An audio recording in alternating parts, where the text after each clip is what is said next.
November in Pennsylvania. Now, taking a look at radar, it has not been clear everywhere this morning. We have seen some rain on the radar and even some ice and snow mixed in, especially up in Maine. Most of this moving off the coast now. But one thing I do want to point out, take a look at the dew points. We're dealing with a lot of dry air, especially as we look towards New England. And so some of this precipitation actually even struggling to reach the ground, even though you see it there on the radar. Overall, though, the trend of dry is going to continue. The dry conditions we've been seeing recently, that is what we are expecting for much of the Northeast as we move throughout today.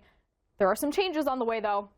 Take a look. As we look towards midweek, we have that storm that's out to the west currently. That's going to continue to move here, Indiana, Ohio, into Pennsylvania, down into West Virginia. Now, don't get too excited here. For most of us, we're just going to see a dusting, see some snowflakes mixed in with that rain. But for higher elevations into the Appalachians, that's where we could see a little bit of accumulation, a couple of inches here. Now, the other thing to note with this, we're seeing cooler air move in, but also really windy conditions, especially for areas around New England. And that's where we've had windy conditions already that have caused some problems, especially in New Jersey with those wildfires. So good, and the wind isn't necessarily the best news, especially when we talk about travel concerns with this. So we need rain. That's exciting, especially when we talk about drought relief, but keep in mind it could cause some delays at the airport or even driving. Now, take a look at future rainfall, what to expect with this system.